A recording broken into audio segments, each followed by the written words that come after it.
तीन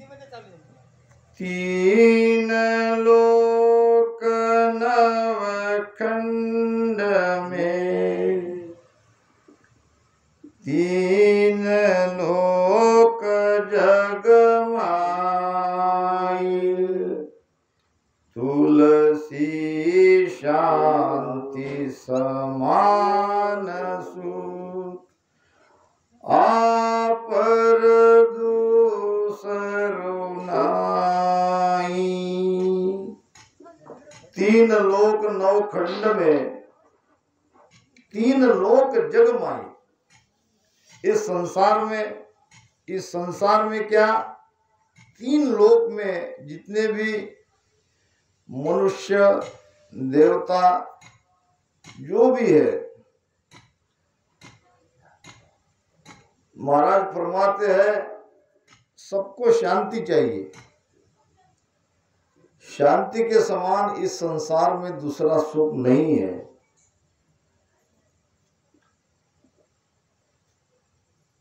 वैसे तो महाराज ने कहा है सर्व दुखीलो तंदर सुखिया कोई न दे।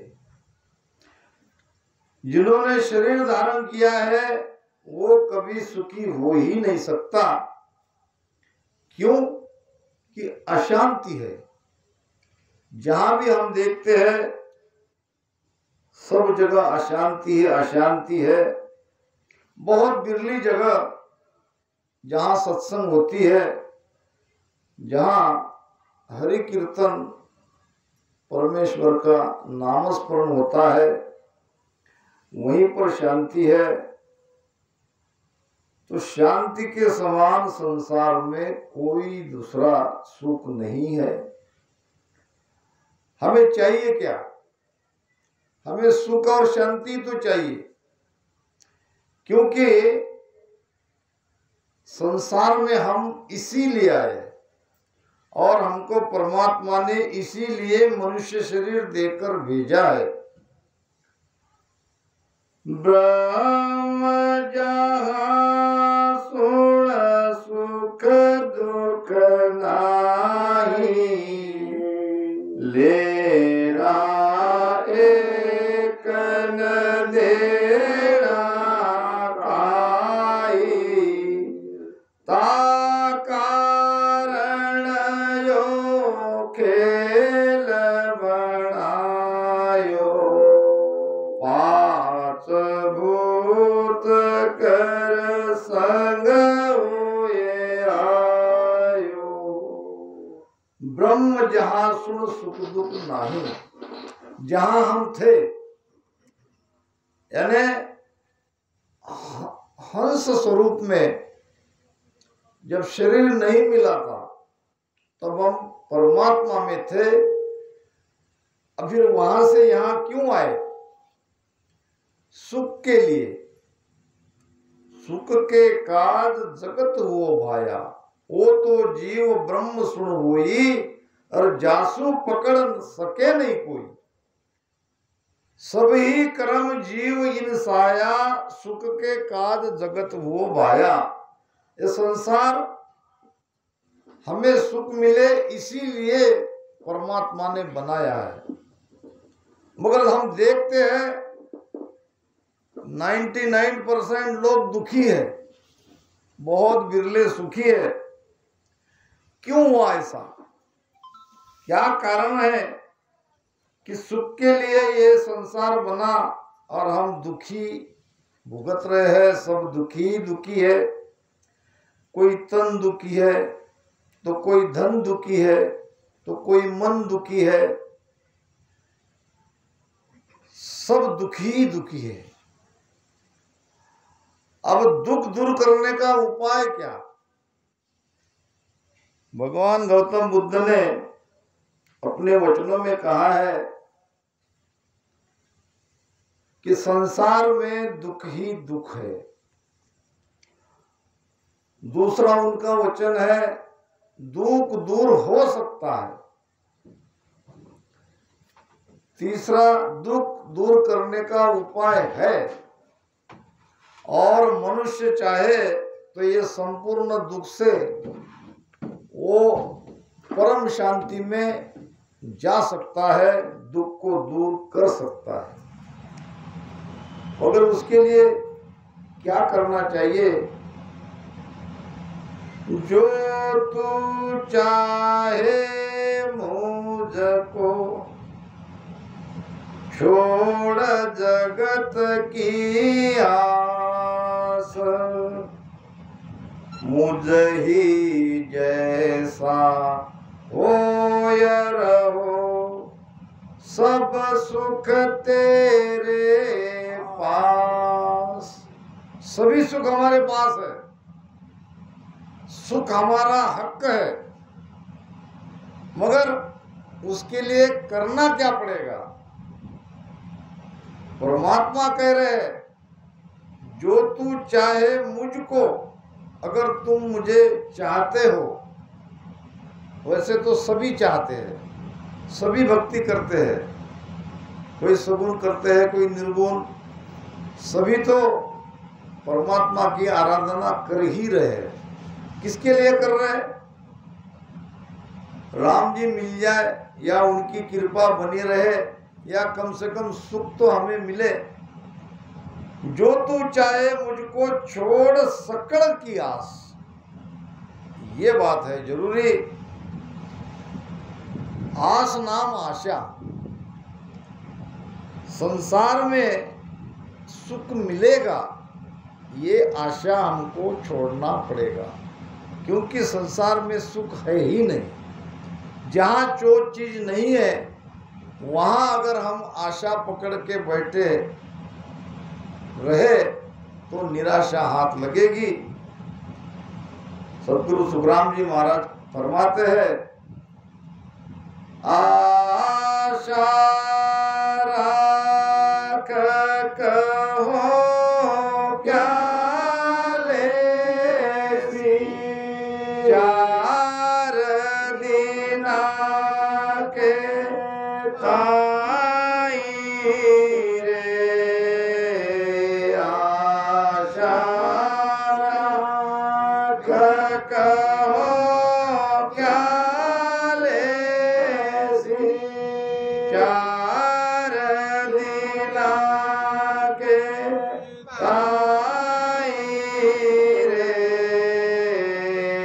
जाके लिए अड़े नर अंधा, छोड़ चला छिन माई रे, जाके लिए अड़े नर अंधा, छोड़ चला छिन माई रे, राम छोड़ चला छिन माई रे,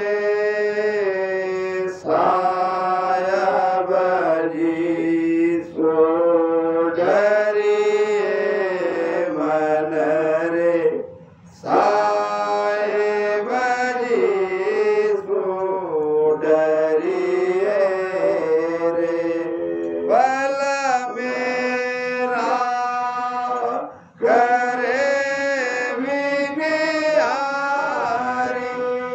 जीवत चिन्ह में मरिए रे, राम जीवत चिन्ह में मरिए रे, सायब जी सो डरिए मन रे, सायब जी सो डरिए रे। आशा राख कहो क्या लेसी, चार दिना के ताई रे। जीवन कितना है? 4 दिन का। 4 दिन की चांदनी फिर अंधेरी रात। क्या होगा आगे हमारा? कहाँ जाएगा ये जीव? कभी इसके बारे में सोचा? नहीं सोचा। संसार में ही लगे रहे, सुख के पीछे भागते रहे, सुख नहीं मिला, मगर आशा बनी रही। आशा किसे कहते हैं? आशा का नाम है आज नहीं तो कल जरूर मिले, उसको कहते हैं आशा। ठीक है, मन कहता है अभी नहीं मिली तो मिली। कोई भी वस्तु की प्राप्ति मन में उपजती है, किसी को मिलती है किसी को नहीं मिलती, तो मन कहता है चिंता मत करो, आगे मिलेगी। 4 सहेली थी और चारों बैठे एक जगह गपशप कर रही थी। उनमें कौन बड़ा ये विषय चल रहा था। एक कहती थी कि मैं बड़ी, दूसरी कहती थी मैं बड़ी, तीसरी कहती थी मैं बड़ी, और चौथी कहती थी मैं बड़ी। सब अपना अपना बड़प्पन लेके बैठी थी, कोई पीछे हटने को तैयार नहीं थी। फिर चारों ने विचार विनिमय किया, कहा कि पहले सभी ने अपने अपने अंदर क्या गुण है या क्या शक्ति है ये बयान करना चाहिए, फिर देखेंगे कौन बड़ी। निर्णय अपने आप हो जाएगा। तो पहली सहेली उठ के कहने लगी, मेरा नाम है प्यास। क्या है नाम? प्यास। अब प्यास तो जब लगती है तो बिना पानी पिए रह नहीं सकते। अब ऐसे धूप के महीने में बिना पानी से तो जीवन चलता ही नहीं। पानी का दूसरा नाम जीवन है। तो प्यास कहने लगी, जब मैं लगती हूं तो जब तक प्यास नहीं बुझेगी कोई भी मनुष्य हो प्राणी हो चैन से बैठ नहीं सकता, इसलिए मैं बड़ी हूं। दूसरी कहने लगी, तुमसे तो ज्यादा जरूरत मेरी है, तुम्हारे सिवाय तो कुछ समय चल सकता है, कुछ देर तक तो प्यासे रह सकते हैं, मगर मैं तुमसे भी बड़ी हूं। मेरा नाम है भूख। क्या नाम है? भूख। भूख न जाने झूठा बात। भूख अगर लग गई तो थाली में झूठा है कि बासी है कि पहले दिन का है ये देखते नहीं। भूख लगनी चाहिए। अगर भूख है तो थाली में जो आएगा वो खा लेगा। अगर भूख नहीं है तो फिर कहेगा वो खट्टा हुआ, मीठा हुआ, तीखा हुआ। तो जब मैं लगती हूँ तो बिना भोजन किए काम किसी का चलता नहीं, कोई भूखा रह नहीं सकता, इसलिए मैं बड़ी हूँ। तीसरी सहेली उठी, कहने लगी, तुम दोनों से तो मैं बड़ी हूँ, तुम्हारा नाम क्या है और तुम्हारी क्या विशेषता है? तीसरी कहने लगी, मेरा नाम है नींद। नींद न जाने टूटी खाट। जब नींद आ गई तो क्या गद्दी और क्या जमीन। एक राजा था और राजा के महल के सामने थोड़ी खुली जगह थी और वहां एक रोज फकीर रात में आके सोता था और दिन में उठ के चला जाता था। मगर जब सुबह उठता था तो रोज एक बात कहता था और वो बात सुन सुन के राजा बड़ा परेशान था। क्या कहता था? कुछ राजा के जैसी बीती और कुछ राजा से भी अच्छी बीती। क्या? नींद। रात में जब सोता था उठ के कहता था राजा के महल के तरफ आवाज देके जोर से, कुछ तो राजा के जैसी बीती और कुछ राजा से भी अच्छी बीती।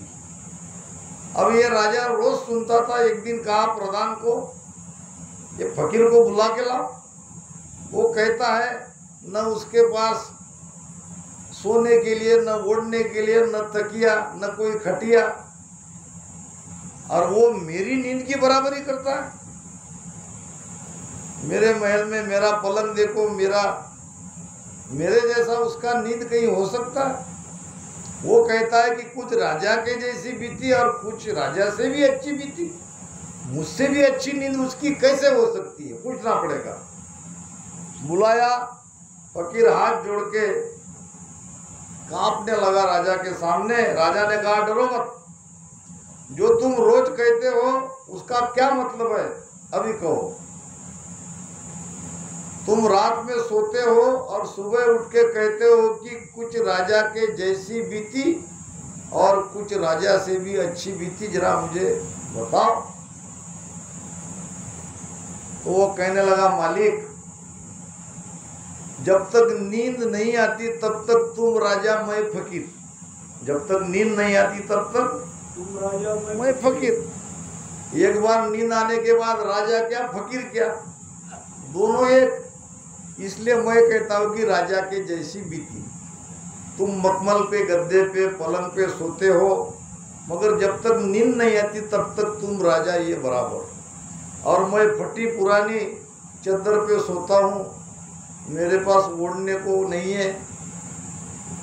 तो जब तक नींद नहीं आती तब तक मैं फकीर, मगर जब दोनों को नींद आती है तो नींद में क्या राजा क्या फकीर, नींद तो सबको शरीक ही आएगी। इसलिए मैं कहता हूं कि कुछ राजा के जैसी बीती।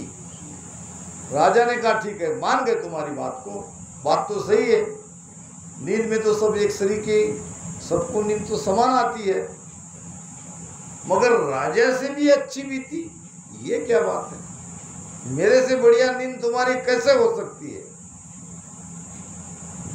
तो फकीर कहने लगा, महाराज, गुस्ताखी माफ, आप राजा हो, दिन भर आपके कई तरह के काम आपको निपटाना पड़ता है, कई झंझट आपके पीछे है, किसी पर न्याय, किसी का अन्याय, ये तो सारी चीजें आपके साथ होती है। दूसरे राजा का हमला न हो जाए इसलिए सावधान रहना पड़ता है, और ऐसे परेशानी से आपका दिन बीतता है। जब रात में सोते हो तो नींद भी आपकी परेशानी वाली है।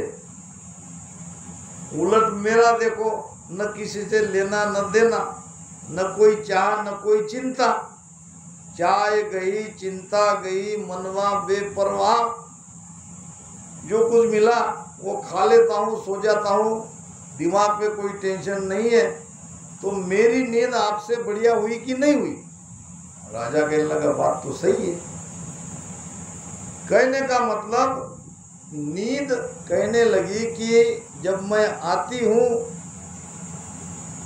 अक्सर सत्संग में ज्यादा आती है, भजन में ज्यादा आती है, क्योंकि वहाँ उसकी बहुत जरूरी है, उसको लगता है कि ये भजन ना करे। और जहाँ गपशप रहती है वहाँ कितनी देर भी बैठो वहाँ नींद नहीं आएगी, मगर यहाँ नींद जरूर आएगी। तो नींद कहने लगी, जब तक आदमी नहीं सोता तब तक वो चैन से नहीं रहता, इसलिए मैं बड़ी। अब चौथी कहने लगी, तुम्हारे तीनों का मैंने सुन लिया, तुमसे श्रेष्ठ मैं हूँ, इसलिए मैं बड़ी। तीनों ने कहा, बताओ, हमने तो हमारा बता दिया।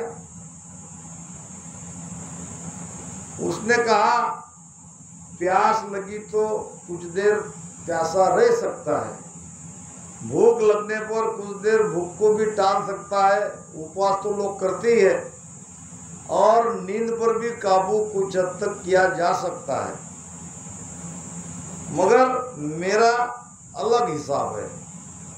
तो तुम बताओ तुम्हारा क्या है? तो मेरा नाम है आशा। क्या नाम है मेरा? आशा। एक बार लग गई तो लगी ही रहती हूँ। हर आदमी आशा में जीवित है। आशा उसको एक प्रकार का सुख देती है, सुखकारी उसको लगती है, सुख तो मिलता नहीं है। इसीलिए संसार में आकर यहाँ सुख से रहेंगे ये विकारों के साथ ये जो हमारी जिंदगी बीतती है, इसमें अगर हम सत्संग नहीं करते हैं, सुमिरन नहीं करते हैं, तो काय का सुख सुख है ही नहीं, सुख का आभास मात्र है। तो महाराज कहते हैं, अगर तुम मुझसे भी सुखी रहना चाहते हो, जो तू चाहे मुझको छोड़ जगत की आस, और मुझ ही जैसा होए रहो सब सुख तेरे पास। यानी निराश रहो, आशा ही मत रखो। गुरु महाराज ने बहुत ही सुंदर एक भजन में बढ़िया बात कही है, आशा तज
प्रकार की आशा मत रखो, क्योंकि वो राम जी सर्वज्ञ है, वो जानते हैं हमको कौन सा सुख देना है।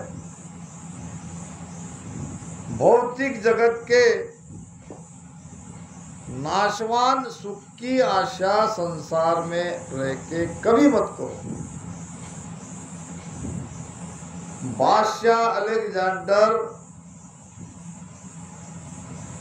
जगत को जीतने का उन्होंने क्या किया था? संकल्प, मैं संपूर्ण विश्व को जीत कर बताऊंगा। और वैसे सुरवीर थे और बहुत जगत को जीत कर वो आया हिंदुस्तान। समुद्र के तट पर रेत के रास्ते से उनका घोड़ा जा रहा था। आगे रास्ते में एक फकीर लेटा था। बादशाह अलेक्जेंडर के सिपाही ने कहा कि उठो, बादशाह आ रहे हैं। फकीर कहने लगा, मैं बादशाह का बादशाह हूं, मैं क्यों उठूं? तुम्हारे पास बादशाह का बादशाह होने का क्या प्रमाण है? एक लोटी और एक लंगोटी, दो ही चीज तुम्हारे पास है, और तुम अपने आप को बादशाह का बादशाह कह रहे हो। इतने में बादशाह अलेक्जेंडर वहां आया, पूछा क्या हो रहा है? ये फकीर हट नहीं रहा है, ये सोया हुआ है, ये कहता है कि मैं बादशाह का बादशाह हूं। और फिर बादशाह ने पूछा कि भाई बताओ, तुम कैसे बादशाह के बादशाह हो? उस फकीर ने कहा, मुझे ये बताओ, तुम कौन हो और कहां जा रहे हो? उसने कहा, मैं सम्राट अलेक्जेंडर हूं, संपूर्ण जगत को जीतने का मैंने प्रण किया है, और 3/4 देश को मैं जीत चुका हूं। अब तुम्हारे हिंदुस्तान में आया हूं, और हिंदुस्तान और बाकी बचे सारे देश को जीत के जाऊंगा मैं, मेरे देश ग्रीक में। अब बताओ, तुम उठे क्यों नहीं? फिर फकीर ने पूछा, ये सब जीतने के बाद जब एक भी देश बाकी नहीं बचेगा तो फिर तुम तब क्या करोगे? अलेक्जेंडर ने कहा, मैं तब तुम्हारे जैसे निश्चिंत होकर सो जाऊंगा। अब फकीर कहने लगा, अब तुम 3/4 देश को जीत कर आए हो, और युद्ध में कई लोगों को तुमने मारा है। अब कुछ बचे देश है, वहां भी जीतने जाओगे तो और भी कई लोगों के मारोगे, और सब कुछ करने के बाद, इतने सारे पाप करने के बाद तुम कहते हो कि तुम्हारे जैसा शांति से सो जाऊंगा। तो अभी सो जाओ, मैं तो अभी सोया हुआ हूं, फिर तुम बड़े कि मैं बड़ा? तुम तो सब जीत के आने के बाद मेरे जैसा बनोगे, मैं तो अभी तुमसे भी बढ़िया नींद ले रहा हूं। तुमको नींद अच्छी आए ना आए ये भी क्या गारंटी? क्योंकि इतने मनुष्य की हत्या तुमने की है, तो वो सुख थोड़ी तुमको मिलने वाला है। कहने का मतलब, जिनके अंदर कोई चाहना ही नहीं है, कोई चिंता ही नहीं है, जिसका मन बेपरवाह है, कोई फिकीर नहीं, कोई चिंता नहीं, कोई लेना नहीं, कोई देना नहीं, वो सबसे सुखी है, और वही है शांति। सुख शांति यूं ही नहीं मिलेगी। महाराज कह रहे कि सपना जुग सुख जुग का, संसार का सुख कैसा है? तो स्वप्न के जैसा है। सपना कुछ पल का आता है, और हमको ऐसा लगता है कि ये सब जो दिख रहा है या हम देख रहे हैं, ये सब सत्य है। अब उसमें किसी की मृत्यु हो जाती है तो हम सच मान के रोते भी हैं। सब कुछ सपने में सही सही दिखता है, जब तक देखते हैं तब तो सबको सही लगता है। जब नींद खुलती है तब पता चलता है कि ये जो भी दिखाई दिया ये सपना है, ये सच नहीं है। ये जगत का सुख भी एक प्रकार का स्वप्न ही है। वो स्वप्न कुछ पल का है, ये स्वप्न कुछ वर्षों का है। 60, 70, 80 वर्ष का ये हमारा जीवन है, और यहाँ जो हम सुख की चाहना ले बैठे हैं और थोड़ा बहुत सुख मिलता भी है, तो ये स्वप्न के जैसा है। सपना जो सुख जुग का मत भूलो भाई।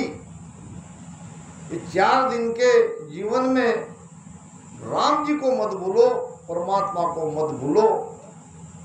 और माया ठगनी लार है, और माया तो सबके पीछे लगी है, वो तो ठगने वाली है, वो तो ठग ही रही है। और माया के पीछे लग के डूबो मत। किसी संत ने कहा है कि संसार में वो धन्य है जो निराश है, जिसकी कोई आशा ही नहीं है।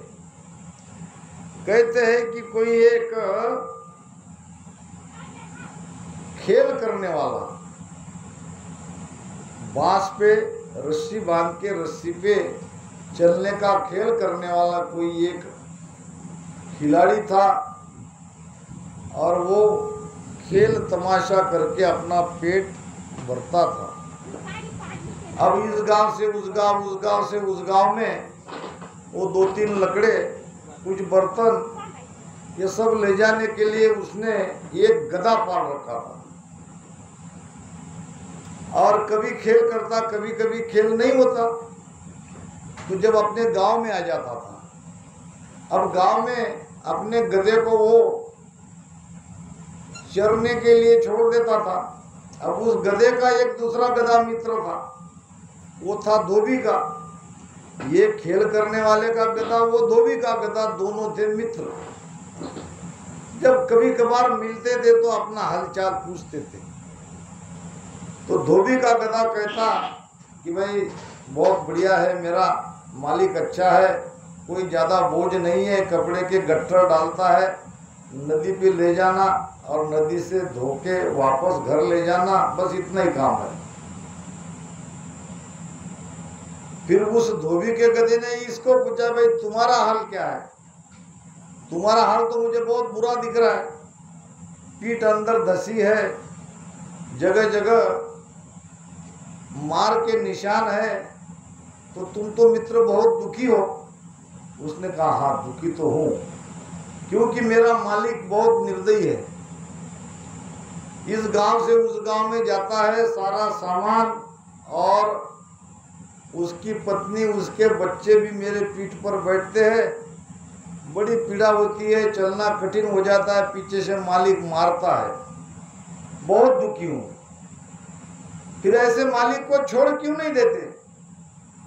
गधा कहने लगा छोड़ तो देता, मगर जब मेरे मालिक की एक लड़की है 7-8 साल की, बहुत सुंदर लड़की है, और वो बांस लेके रस्सी पे चलती है, नीचे मेरा मालिक उसको कहता है ठीक से चल, अगर रस्सी से गिर गई इस गधे के साथ तेरी शादी कर दूंगा। और ये मैं सुनता हूं, जहां भी वो खेल दिखाता है, लड़की को यही कहता है कि अगर तू रस्सी से गिर गई इस गधे के साथ तेरी शादी कर दूंगा। मैं ये सुनता हूँ, अब मैं ये आशा लेके बैठा हूँ कि कभी न कभी लड़की गिरेगी, और वो गिरेगी तो मेरे साथ शादी होगी। तो इस संसार में हम उस गधे के समान सुख की आशा लेके बैठे हैं। सुख यहाँ नहीं है, सुख है सत्संग में, सुख है भजन सुमिरन में।